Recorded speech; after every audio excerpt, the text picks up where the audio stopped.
good attitude and never latitude. Miss Hot Booty, come on baby, do your duty work. जिस्मों का है ये जलवा, किस्मों का है ये जलवा, शोहरत भी दे ये जलवा, मकसद भी दे ये जलवा. Tell her like it is, I can't hear.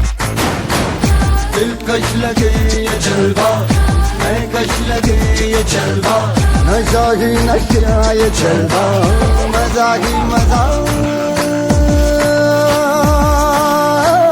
नशा ही नशा. Throw it up, throw it up. आग सी रवानियां, I know a lot of y'all want to listen. लेती गए अंगारियां. I'm the hottest girl around. ये चला समस्ते छड़ा जा ए जातीय संगीत गान करा हो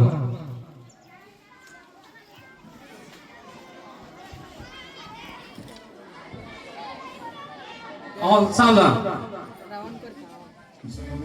नमन अधिनायक जय हे भारत भाग्य विधाता. पंजाब सिंध गुजरात मराठा द्राविड़ उत्कल बंगा. विंध्य हिमाचल यमुना गंगा उच्चल जलधि तरंगा. तव शुभ नामे जागे, तव शुभ आशीष मागे.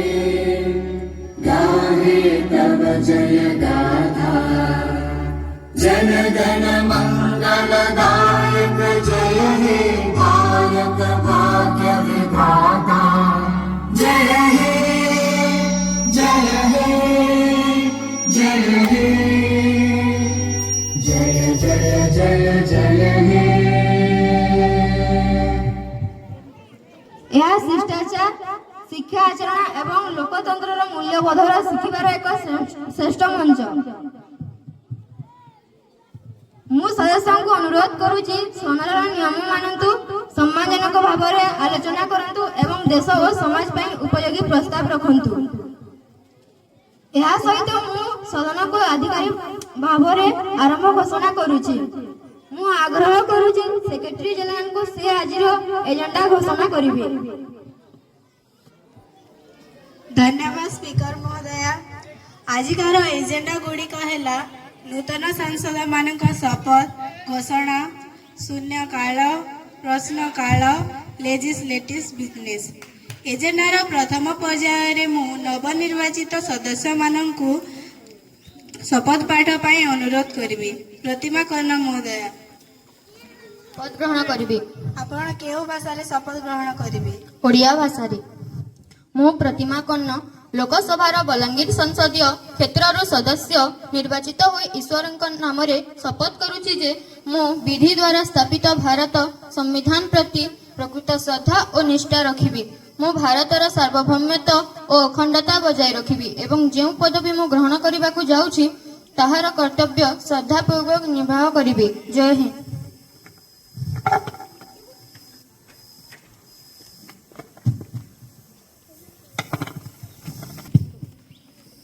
करिश्मा राणा महोदया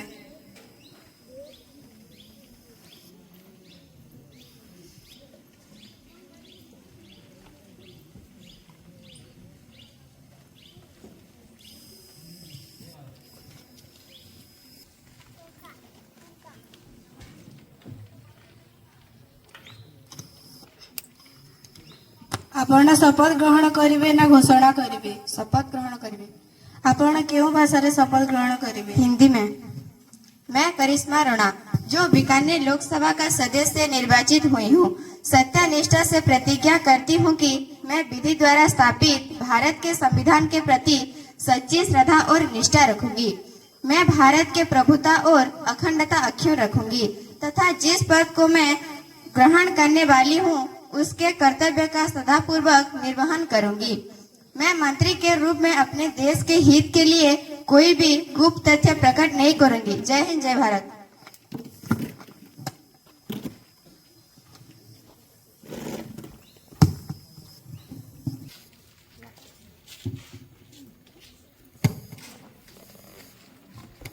अनिता राणा महोदय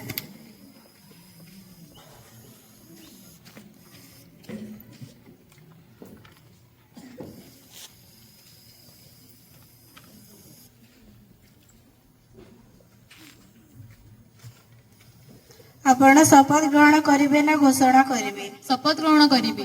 ଆପଣ କେଉଁ ଭାଷାରେ ଶପଥ ଗ୍ରହଣ କରିବେ? English. I, Anita Rana, having been elected a member of the House of the People from Bilaspur Parliamentary Constituency, do swear in the name of God that I will bear true faith and allegiance to the Constitution of India as by law established, that I will uphold the sovereignty and integrity of India, and I will faithfully discharge the duty upon which I am about to enter. Jai Hind.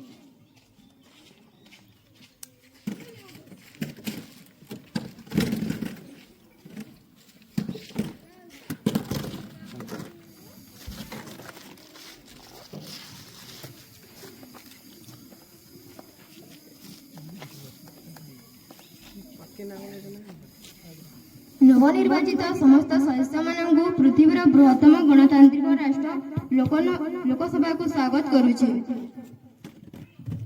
ପ୍ରଶ୍ନକାଳକୁ ଆରମ୍ଭ ଘୋଷଣା କରୁଛି। ଆଜି ପ୍ରଶ୍ନକାଳରେ ସ୍ୱାସ୍ଥ୍ୟ ଏବଂ ପରିବାର କଲ୍ୟାଣ ମନ୍ତ୍ରାଳୟ ସମ୍ବନ୍ଧୀୟ ପ୍ରଶ୍ନ ରଖାଯିବ। ମୁଁ ବିରୋଧୀ ଦଳର ମାନ୍ୟବର ସଦସ୍ୟଙ୍କୁ ପ୍ରଶ୍ନ ପଚାରିବା ପାଇଁ ଅନୁମତି ଦେଉଛି। ମୋର ପ୍ରଶ୍ନ ଆପଣଙ୍କ ମାଧ୍ୟମରେ ମାନ୍ୟବର ସ୍ୱାସ୍ଥ୍ୟ ମନ୍ତ୍ରୀଙ୍କ ଉଦ୍ଦେଶ୍ୟରେ। ସରକାର ସମସ୍ତଙ୍କ ପାଇଁ ସ୍ୱାସ୍ଥ୍ୟ ବୋଲି ବଡ଼ ବଡ଼ କଥା କହୁଛନ୍ତି, କିନ୍ତୁ ମୋର ନିର୍ବାଚନ ମଣ୍ଡଳୀର ପ୍ରାଥମିକ ସ୍ୱାସ୍ଥ୍ୟ କେନ୍ଦ୍ରରେ ଗତ 2 ବର୍ଷ ହେବ ନା ଔଷଧ ମିଳୁଛି ନା ଡାକ୍ତର ଅଛନ୍ତି। ମନ୍ତ୍ରୀ ମହୋଦୟ କଣ ସ୍ୱୀକାର କରିବେ କି ଗ୍ରାମାଞ୍ଚଳର ସ୍ୱାସ୍ଥ୍ୟ ବ୍ୟବସ୍ଥା ଆଜି ସଙ୍କଟଜନକ ଅବସ୍ଥାରେ ଅଛି?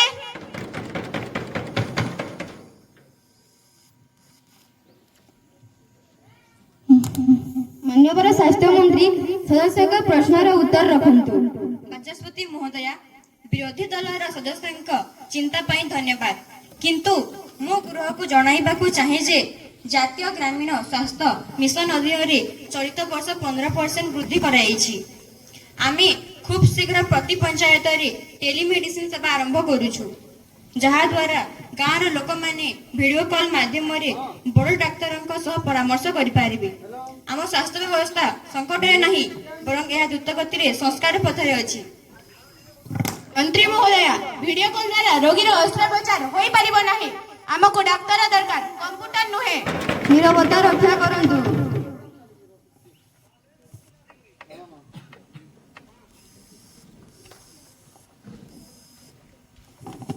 ବାଚସ୍ପତି ମହୋଦୟା, ସ୍କୁଲ ପିଲାଙ୍କ ମଧ୍ୟରେ ଖାଇବା ବାଚସ୍ପତି ମହୋଦୟା, ସ୍କୁଲ ପିଲାଙ୍କ ମଧ୍ୟରେ ଜଙ୍କ ଫୁଡ୍ ଖାଇବା ଅଭ୍ୟାସ ହେଉଛି, ଯେଉଁଥିପାଇଁ ମେଦବହୁଳତା ଓ ବିଭିନ୍ନ ରୋଗ ଦେଖାଯାଉଛି। ଏହାକୁ ରୋକିବା ପାଇଁ ସରକାର କଣ ପଦକ୍ଷେପ ନେଉଛନ୍ତି?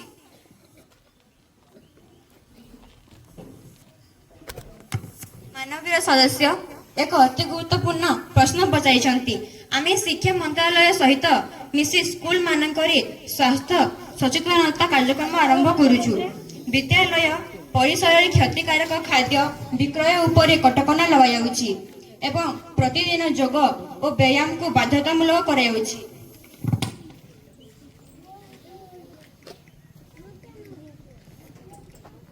ବାଚସ୍ପତି ମହୋଦୟା, ଶାରୀରିକ ସ୍ୱାସ୍ଥ୍ୟ ସହ ମାନସିକ ସ୍ୱାସ୍ଥ୍ୟ ମଧ୍ୟ ଜରୁରୀ। ଆଜିକାଲି ପରୀକ୍ଷା ଚାପ ଯୋଗୁଁ ବିଭିନ୍ନ ଛାତ୍ରଛାତ୍ରୀ ଅବସାଦର ଶିକାର ହେଉଛନ୍ତି, ଯେଉଁଥିପାଇଁ ଅବସାଦର ଶିକାର ହେଉଛନ୍ତି। ଏଥିପାଇଁ ସରକାରଙ୍କ ପାଖରେ କିଛି ଯୋଜନା ଅଛି କି?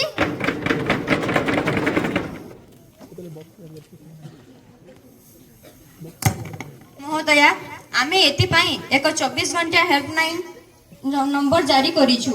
ଏହା ସହିତ ପ୍ରତି ଜିଲ୍ଲା ମୁଖ୍ୟ ଚିକିତ୍ସାଳୟରେ ଜଣେ ମାନସିକ ସ୍ୱାସ୍ଥ୍ୟ ପରାମର୍ଶଦାତା ନିଯୁକ୍ତି ପାଇଁ ବ୍ୟବସ୍ଥା କରାଯାଉଛି।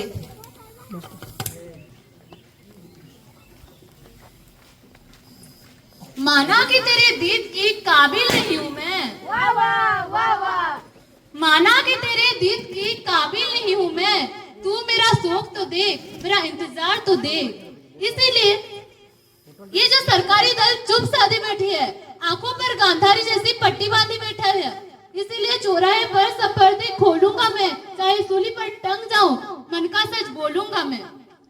हो ना हो ये जमाखोर तुम्हारे हैं, हो ना हो ये जमाखोर तुम्हारे हैं, या तो कोस तुम्हारा है या रिश्तेदार तुम्हारे हैं।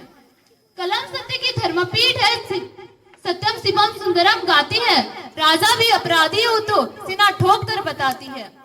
सरकारी दल गुरु द्रोण सा पुत्र मोह का दोषी है, जो जमाखोरों का मालिक वो घोटालों का दोषी है। कृपया करके शांत हो जाइए। आदरणीय अध्यक्ष महोदया, सोना चांदी रसन सामानों में हो रही वृद्धि की जानकारी सरकार को है या नहीं? इन पर कोई योजना बना रही है या हाथ पर हाथ धरे बैठी है? कृपया आदरणीय व्यापार मंत्री इसका उत्तर रखेंगे। मंत्री महोदया, कृपया करके आपके प्रश्न के उत्तर रखिए। हमारी सरकार कार्य कर रही है। अंतर्राष्ट्रीय बाजार में सोना चांदी आदि के मूल्य में वृद्धि हुई है, अतः यह हमारे नियंत्रण के बाहर जा रही है। फिर भी हमारी सरकार इसे नियंत्रण करने की पूरी कोशिश कर रही है। धन्यवाद। Honorable Speaker, letting me to speak today on social media issue. Nowadays, no doubt, social media can help the student as well as social people to improve their collaborative communication skill and creative skill. But on the other hand, issue of social media that has created a hazardous condition for the student which are come under 18 years old. I have two questions for IT Minister through the Speaker. First question is the government rapid increase in fake news and deepfake videos on social media? And second question is, whatever been taken to hold this platform accountable for the mental health of minors? Honorable Minister IT. Thank you, Honorable Speaker, ma'am. I appreciate to the poem who is telling. The government is fully aware of these challenges. Firstly, under the new IT rules, we have mandated platform to appoint grievance officer to address complaints within 24 hours. Secondly, we are working on a Digital India Act that will impose heavy penalties on platforms that fail to remove deep fakes within 36 hours of notification. Thirdly, for minors, we are discussing mandatory as verification filter. Please listen to me, madam. The minister mentioned filter, but statistically showed that 40% of our youth are exposed to cyberbullying daily. Will the government consider a total ban on certain additive algorithms that target children? Keep silent. Honorable Speaker, ma'am, the government does not believe in a ban culture. However, we are in talks with teach agents to ensure safety by design. If platforms do not comply, we will not hesitate to revoke this safe harbor protection, making them legally liable for the content they host. Honorable Speaker, ma'am, the minister talked about safety, but what about privacy? Under all guise of regulation, is the government trying to monitor private chats and suppress dissent? Calmly. Honorable Speaker, ma'am, I want to assure the House that privacy is a fundamental right. Our regulation targets criminality, not criticism. We only seek the identity of the first originator in cases involving national security or heinous crimes.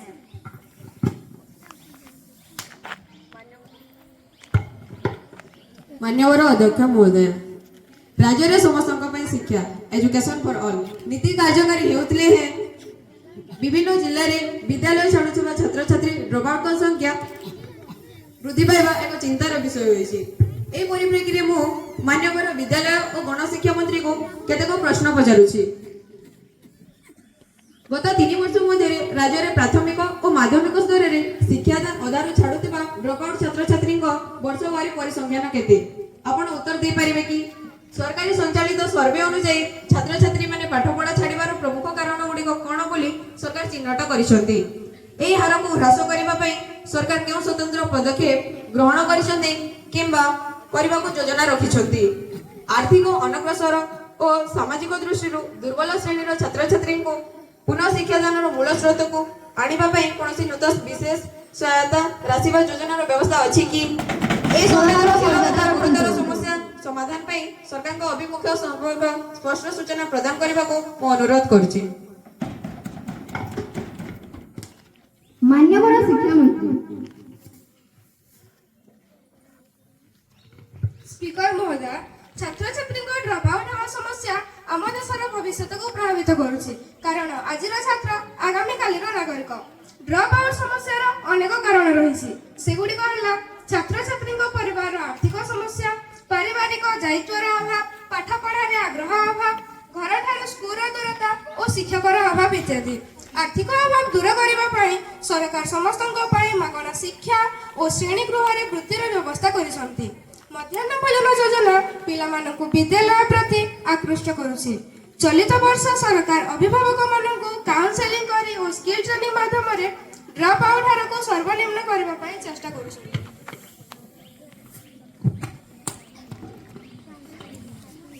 पर्यावरण मंत्री महोदय, कृपा करके संसद को बताएंगे कि सरकार के द्वारा लिए गए योजना के अंतर्गत कितने पेड़ लगाएंगे और हरियाली लाएंगे। मंत्री महोदय, प्रश्न के उत्तर रखिए।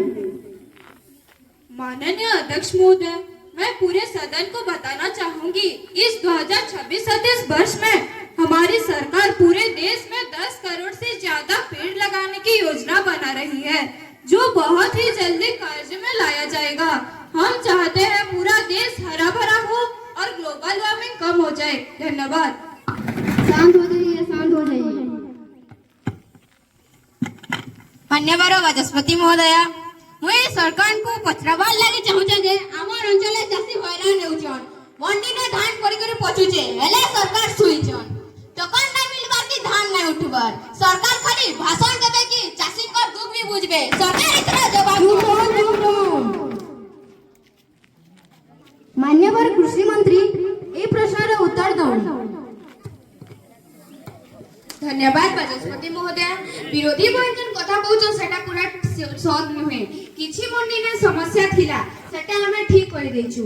हमर सरकार चासी सरकार इनवर लगी ई बरस हमें धानर बोनस भी बढ़ेछु। विरोधी दल खाली लुकु भगवा बनौछन। नीच कथा पूरा पूरा नीच कथा। चाषी आजी भी कांदुचे सरकार करा करछन खाली फोटो उठाउछन। मान्यवर वाचस्पति महोदय, मुई ई फोटो उठा सरकार लगी गुटे कविता ने गावा ले जाउछे। रास्ता अच्छे कादरे भरी चासी कांदुचे टोकन लगी झुरी झुरी। रास्ता अच्छे कादरे भरी चासी कांदुचे टोकन लगी झुरी झुरी। शिक्षित पिला बुलुचे बेकार। अरे शिक्षित पिला बुलुचे बेकार इजे कना तुम नुआ सरकार संसद रो बजाज रखंतु।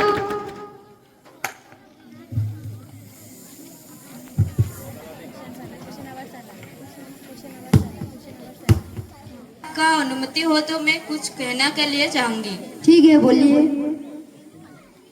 मैं उस देश की नागरिक हूँ जिसके होठों में गंगा और हाथों में तिरंगा है।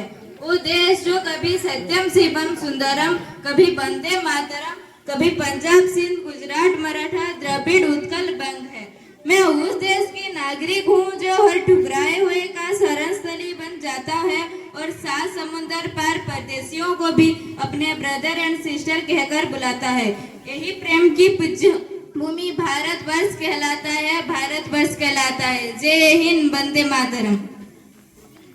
वाचस्पति महोदय, आपणक आदेश क्रमे मो संसद को आसीथिबा अतिथिगण को स्वागत करबाकू चाहे।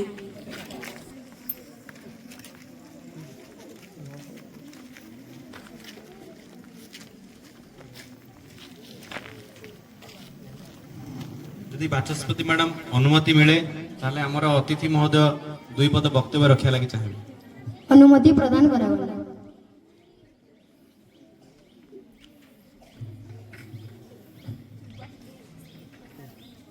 सम्माननीय बाचस्पति महोदय, बहुत धन्य आज से मक पार्लियामेंट हो कि हकीकत भी हो कहबार सुजोग दे जाओ। तेणुक निश्चित भाव में मु बाचस्पति महोदय को धन्यवाद ज्ञापन करमी। तत्सहित आज ये कार्यक्रम को एभली सुचारू रूप से जो प्रदर्शन कर समस्त विद्यालय शिक्षक शिक्षयित्री तथा एथिरे भाग नहीं आमर छात्र छात्री समस्त को विशेष विशेष धन्यवाद अभिनंदन। प्रकृत रे आज जिते आम बसी जे जाइछन पार्लियामेंट कि विधानसभा गोटे विजिटर गैलरी थी से विजिटर्स गैलरी रे बसिकी आम पार्लियामेंट हो कि विधानसभा जो कार्यसत्र चलुची आम देखसु से भाई अनुभव होता। प्रकृत कौन छात्र जेन देखन तांकर मक प्रकृत रियलिटी भाया लगुला। तेणुक निश्चित भाव में आगामी दिन में आम छात्र छात्री मैंने जो अभिनय कर सुचारू रूप से आगे देने साकार करेंगे ये आशा निश्चित भाव रखमी। एवं आम विद्यालय निश्चित भाव में जेहेतु आम पीएमश्री सामिल हो सारान निश्चित भाव में आम शिक्षार मान बढ़वा एवं छात्र छात्री मैंने जो भाव में प्रत्येक विभाग दोष त्रुटि विरोधी दल उपस्थापन करुले एवं सरकारी दल ठीक से उत्तर रखुले। तेणुक निश्चित भाव में धन्यवाद ज्ञापन करमी। एवं प्रकृत जे मैंने देखुचु आम टीवी रे भी संसद हो कि विधानसभा हो ये जिन देखुचु आम आज छात्र छात्री मन के छुईचे एवं से निजे अनुभव कर पार्लियामेंट एवं राज्य मान विधानसभा कि भाव में आमर जनसाधारण समस्या उपस्थापन कर तार समाधान दिग बाहर कर विशेष विशेष धन्यवाद और विशेष किसी कहवा कि चाहबार समस्त को आउ थे धन्यवाद देकर मोर वक्तव्य के विराम दौचे। जय भारत माता की जय, जय उत्कल जननी।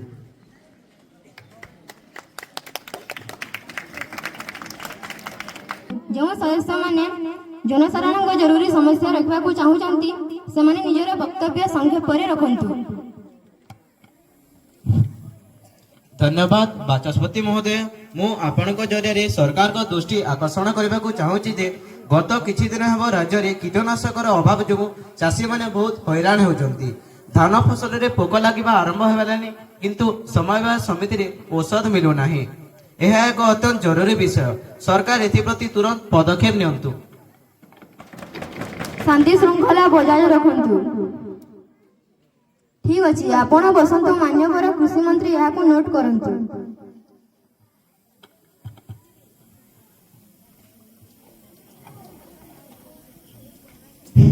बाचस्पति महोदय केवल चाषी नुहे मो अंचल पानीय जलर घोर संकट देखा देइछि। पाइपलाइन बिछा जाइछि किंतु पानी आसुना। लोके माइल माइल दूर को पानी पाई जाउछंती। ए सरकार कोन सोइचंती? नीरवता रक्षा करंतु। शांत हुअन्तु सदस्य महोदय, पाटितुंड करंतु नहीं। आपणकर समस्या लिपिबद्ध करागला। मान्यवर कृषि मंत्री। धन्यवाद बाचस्पति महोदय। विरोधी दल सदस्य माने जो अभियोग आनिले सरकार सिद्धि प्रति सचेतन अछंती। कीटनाशक जोगाण पई जिल्लापाल को निर्देश दिया जायछि एवं आसंता 24 घंटा मध्यरे समस्यार समाधान हेबो।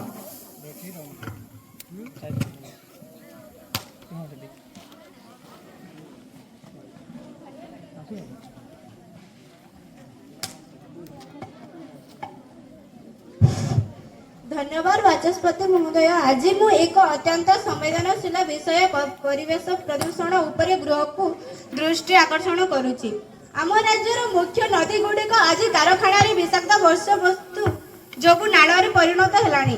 लोके सही पानी पी विभिन्न रोग आक्रांत होउछंती। अन्यपटे सहर गुड़िक प्लास्टिक व्यवहार उपरे कटकणा केवल कागज पत्र सीमित रही। जदि आमे आज परिवेश न बंचाइबा तेबे आसंता पीढ़ी पई आमे कोन छाड़ी दे जिबा। केवल सिमेंटर जंगल। मु सरकार को पचारिबा को चाहूछि प्रदूषण नियंत्रण बोर्ड कोन करूछि? नीरवता रक्षा करंतु।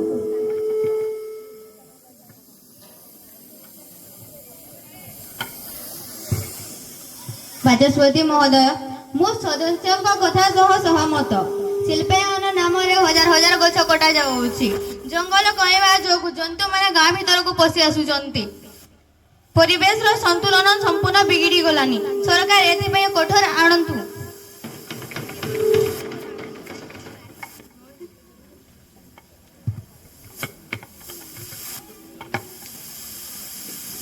मान्यवर परिवेश मंत्री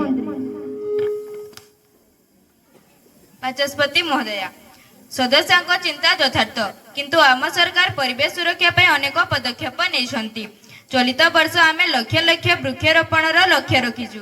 ଯେଉଁ କାରଖାନା ଗୁଡ଼ିକ ନଦୀକୁ ଦୂଷିତ କରୁଛନ୍ତି ସେମାନଙ୍କୁ କାରଣ ଦର୍ଶାଇ ନୋଟିସ୍ ଜାରି କରାଯାଇଛି। ସିଙ୍ଗଲ ୟୁଜ୍ ପ୍ଲାଷ୍ଟିକ୍ସ ବିରୋଧରେ ଆମେ ଏକ ବଡ଼ ସଚେତନତା ଅଭିଯାନ ଆରମ୍ଭ କରିବାକୁ ଯାଉଛୁ। ମୁଁ ଗୃହକୁ ପ୍ରତିଶ୍ରୁତି ଦେଉଛି ଯେ ନିୟମ ଉଲ୍ଲଂଘନକାରୀଙ୍କ ବିରୋଧରେ ଦୃଢ଼ କାର୍ଯ୍ୟାନୁଷ୍ଠାନ ଗ୍ରହଣ କରାଯିବ। ନିରବତା ରକ୍ଷା କରନ୍ତୁ।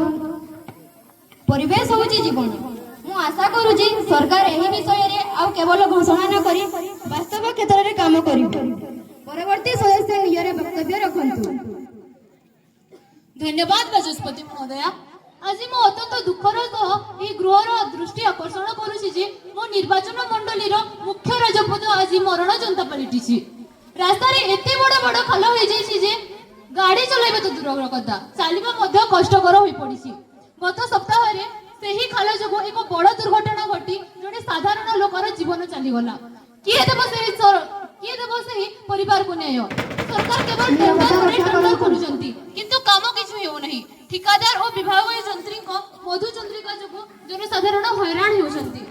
ମୁଁ ଦାବି କରୁଛି ଏହି ରାସ୍ତାର ମରାମତି ତୁରନ୍ତ କରାଯାଉ ଏବଂ ଦୋଷୀଙ୍କ ବିରୋଧରେ କଠୋର କାର୍ଯ୍ୟାନୁଷ୍ଠାନ ନିଆଯାଉ। ବାଚସ୍ପତି ମହୋଦୟା, ମୁଁ ସଦସ୍ୟଙ୍କ କଥାକୁ ସମର୍ଥନ କରୁଛି। ଗ୍ରାମାଞ୍ଚଳର ଅବସ୍ଥା ଆହୁରି ଖରାପ। ବର୍ଷା ଦିନେ ଆମ୍ବୁଲାନ୍ସ ମଧ୍ୟ ଗାଁକୁ ଯାଇପାରୁନାହିଁ। ଲୋକେ ଖଟିଆରେ ବୁହା ହୋଇ ହସ୍ପିଟାଲ ଯାଉଛନ୍ତି। ଏହା କ'ଣ ଆମର ବିକାଶ? ଶାନ୍ତି ଶାନ୍ତି। ମାନ୍ୟବର ପୂର୍ତ୍ତ ମନ୍ତ୍ରୀ ବାଚସ୍ପତି ମହୋଦୟା, ବିରୋଧୀ ଦଳର ସଦସ୍ୟମାନେ ଉଦ୍ବେଗ ପ୍ରକାଶ କରିବା ସ୍ୱାଭାବିକ, କିନ୍ତୁ ସରକାର ଚୁପ୍ ବସି ନାହାନ୍ତି। ଅତ୍ୟଧିକ ବର୍ଷା ଯୋଗୁଁ କିଛି ସ୍ଥାନରେ ରାସ୍ତା ଖରାପ ହୋଇଛି। ଆମେ ଅତିରିକ୍ତ ଅର୍ଥ ମଞ୍ଜୁର କରି ସାରିଛୁ ଏବଂ ଯୁଦ୍ଧକାଳୀନ ଭିତ୍ତିରେ ମରାମତି କାମ ଆରମ୍ଭ ହେବାକୁ ଯାଉଛି। ଯେଉଁ ଠିକାଦାରମାନେ ନିମ୍ନମାନର କାମ କରିଛନ୍ତି ସେମାନଙ୍କୁ କଳା ତାଲିକାଭୁକ୍ତ କରିବା ପାଇଁ ମୁଁ ବିଭାଗକୁ ନିର୍ଦ୍ଦେଶ ଦେଇଛି। ଆସନ୍ତା 15 ଦିନ ମଧ୍ୟରେ ସ୍ଥିତିରେ ସୁଧାର ଆସିବ ବୋଲି ମୁଁ ଗୃହକୁ ପ୍ରତିଶ୍ରୁତି ଦେଉଛି।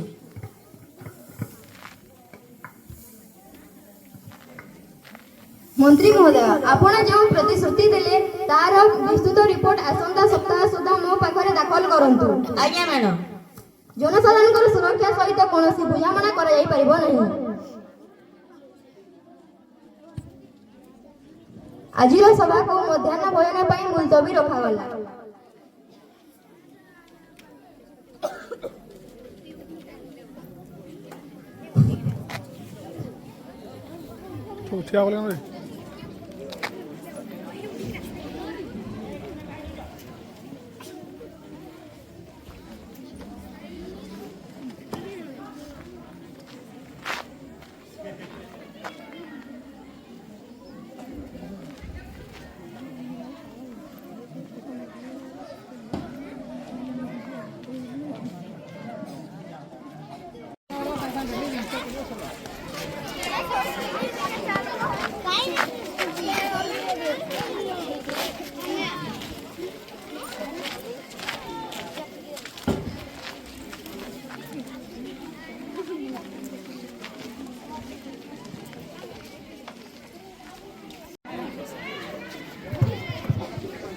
ମାନ୍ୟବର ସଦସ୍ୟମାନେ ଦୟାକରି ଆସନ ଗ୍ରହଣ କରନ୍ତୁ।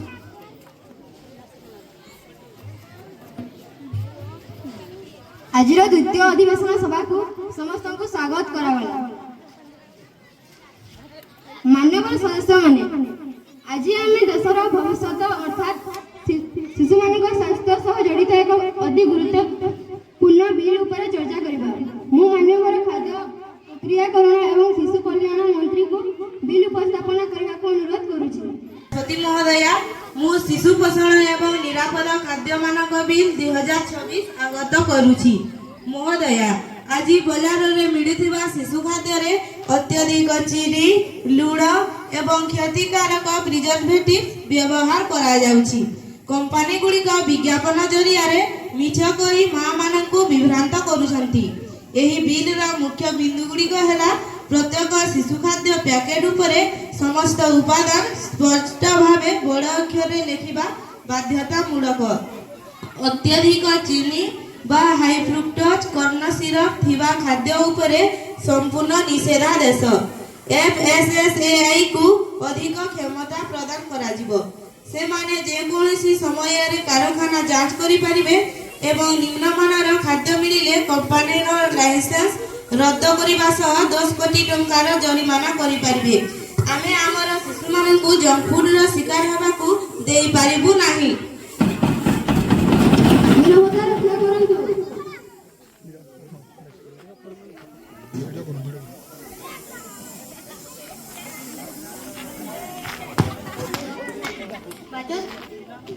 ବାଚସ୍ପତି ମହୋଦୟ, ଖାଦ୍ୟର ମାନ ଯାଞ୍ଚ କରିବା ଭଲ କଥା, କିନ୍ତୁ ଏତେ ଜରିମାନା ଲାଗି କିନ୍ତୁ ଏତେ କଠୋର ନିୟମ ଯୋଗୁଁ ଖାଦ୍ୟର ଦାମ ବଢ଼ିଯିବ ନାହିଁ କି?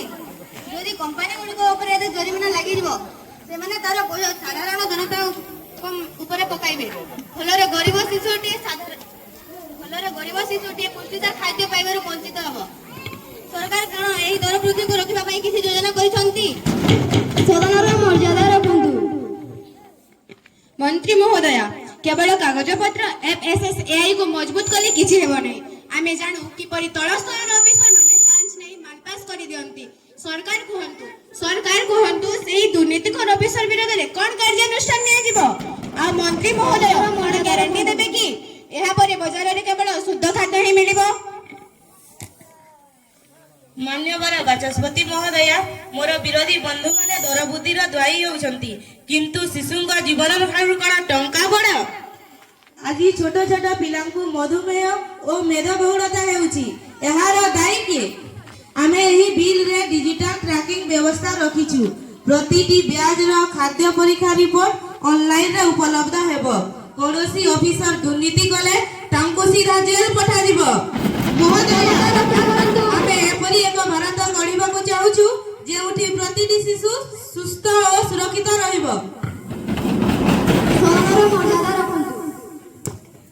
ସମୟ ଅଳ୍ପ, ତେଣୁ ମତଦାନ ପ୍ରକ୍ରିୟା ଆରମ୍ଭ କରିବ। ପ୍ରଶ୍ନ ହେଉଛି ଶିଶୁ ପୋଷଣ ଏବଂ ନିରାପଦ ଖାଦ୍ୟ ମାନବ ବିଲ୍ 2024 ପାରିତ ହଉ। ଯେଉଁମାନେ ପକ୍ଷରେ ଅଛନ୍ତି ହଁ କୁହନ୍ତୁ।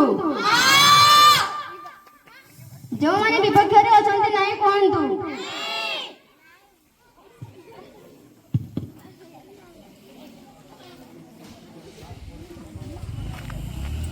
ବିଲ୍ ପାରିତ ହେଲା। ବାଚସ୍ପତି ମହୋଦୟା, ନା ଅଧିକ ସଂଖ୍ୟାରେ ଶୁଭାଗଲା। ଆଉ ଏ ବିଲ୍ କେମିତି ପାରିତ ହେଲା? ଆମକୁ ଡିଭିଜନ ଭୋଟ ଦରକାର। We want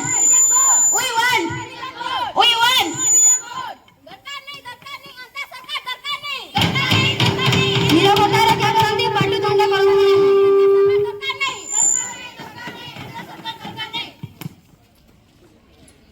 ଯେହେତୁ ବିରୋଧୀ ଦଳ ସନ୍ତୁଷ୍ଟ ହୋଇପାରିଲେ ନାହିଁ, ମୁଁ ସେକ୍ରେଟାରୀ ଜେନେରାଲଙ୍କୁ ଡିଭିଜନ ଭୋଟ କରିବା ପାଇଁ ଅନୁରୋଧ କରୁଛି।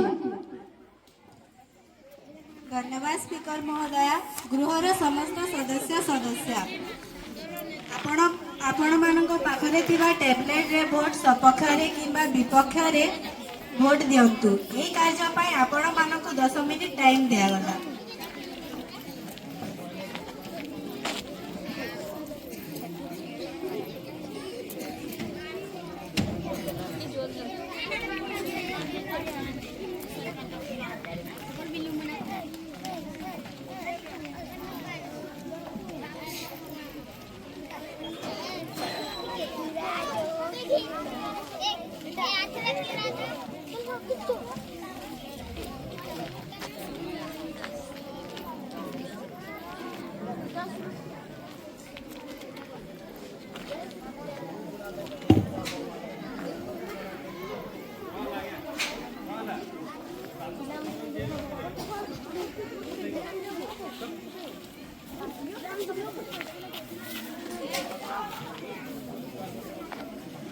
मतदान प्रक्रिया सरी जाइछि।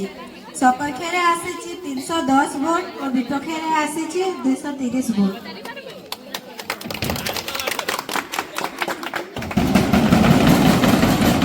ନିରବତା ରକ୍ଷା କରନ୍ତୁ। ଯେହେତୁ ବିଲ୍ ସପକ୍ଷରେ 310 ଭୋଟ ଏବଂ ବିପକ୍ଷରେ 230 ଆସିଛି, ତେଣୁ ଏହି ବିଲ୍କୁ ପାରିତ କରାଗଲା।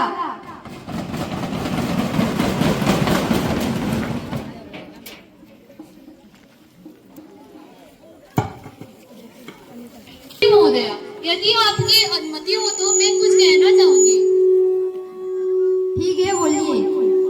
सर्वप्रथम मां शारदा भारत भूमि परम सम्मानित माननीय लोकसभा स्पीकर तथा सभा में उपस्थित समस्त देशवासियों को मेरा प्रणाम.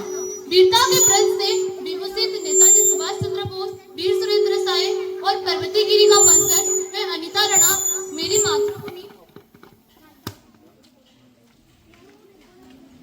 भारत युवाओं का नेतृत्व सतत भविष्य की ओर अग्रसित विषय पर विचार अभिव्यक्ति हेतु उपस्थित. हम सब वही युवा है जो आने वाले भारत के भविष्य के लिए शासक बनकर इस राष्ट्र का निर्माण करेंगे. हम सब वही युवा है जो आने वाले भारत के भविष्य के लिए डॉक्टर, इंजीनियर, खिलाड़ी, अफसर, नेता, अभिनेता बनकर इस राष्ट्र का निर्माण करेंगे. जरूरी नहीं कि आज का युवा भगत सिंह की तरह फांसी फंदे पर ही चढ़े, चांद और मंगल पर भी चढ़ सकता है. और इन्हें भी जरूरी नहीं कि देश की बिटिया रानी लक्ष्मीबाई की तरह तलवार लेकर घोड़े पर ही दौड़े, हिमा दास की तरह मेडल लेकर ट्रैक पर भी दौड़ सकती हैं. जी हाँ श्रीमान, आज हमारे देश का लगभग 65% हिस्सा युवाओं का है. मेरे देश का युवा स्वामी विवेकानंद, कलाम, मर्यादा, पुरुषोत्तम श्री राम के आदर्शों के दिल की गहराई से अपना लेगा. जिस दिन इस देश का युवा अपने आंतरिक कौशल और नवाचार की क्षमता को पहचान लेगा, जिस दिन से इस देश का युवा कर्तव्य निष्ठा, ईमानदारी, मेहनत, लगन, देशभक्ति आदि के भावों को दिल की गहराई से अपना लेगा, उसी दिन से उभर रहा होगा हम सबके सामने अखंड, अद्भुत, अद्वितीय, श्रेष्ठ, सपने मजबूत, विकसित, सतत भारत का भविष्य.